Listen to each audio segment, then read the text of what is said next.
So Django came in start of December with a severe problem with vomiting. He vomited everything that was given to him, and there was a question of there being a foreign body. So we did an endoscopy, and on the endoscopy found nothing in the stomach but a very large Spinocerca nodule.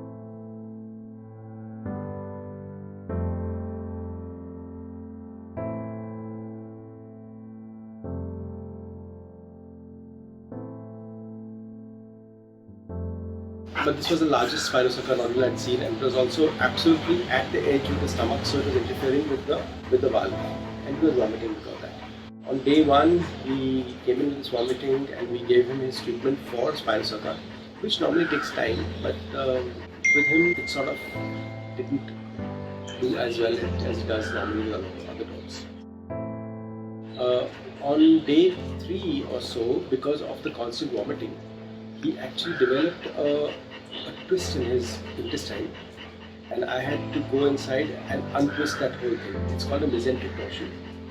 After which he kept vomiting quite severely, so we decided to feed him through a pipe instead of feeding through the mouth, because that was potentially one of the causes of his vomiting.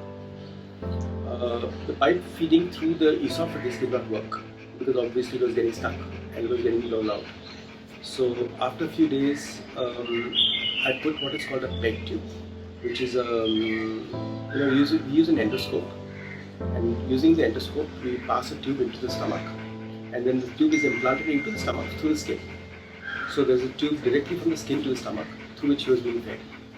In spite of the fact that that tube did not put any pressure on the esophagus, the esophagus was still causing vomiting, and the food from the stomach was still being vomited out.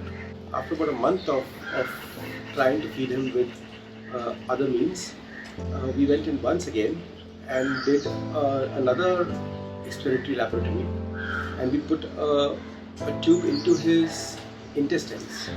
So he had multiple surgeries to help him get over his present problem.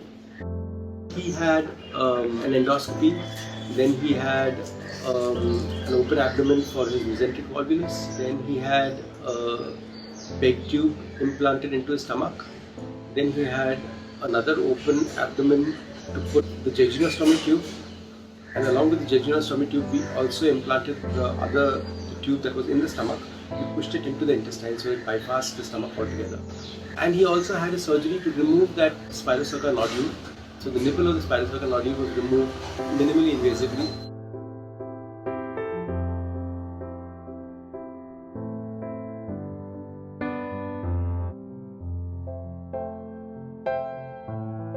He was a massive fighter.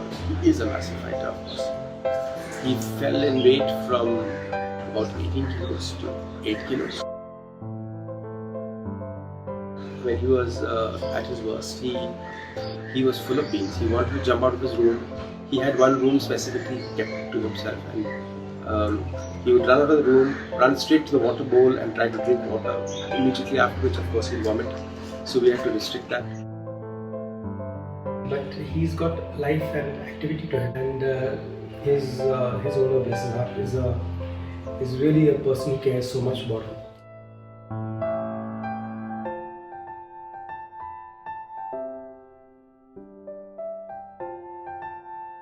We started walking around him with a suction machine so that we could calculate how much water he was really losing in his vomit. And then all that had to be replenished by either intravenous or feeding through the tubes that were in his abdomen.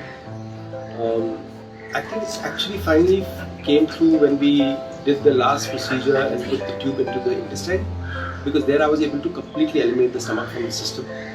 And by doing that, whatever was coming out was only stomach content, no food, and so he was finally able to get some nutrition. And getting that nutrition was, I think, vital. It allowed him to pick up some weight. He went up from 8 to 8.5 kilos, 9 kilos, and then he started eating on his own, and he stopped vomiting a couple of weeks ago as the size of the tumor regressed. And he's gone home. We are all very happy. and I think that's one of the biggest battles we fought. Quite love the job, and I think Django is very much part of the family.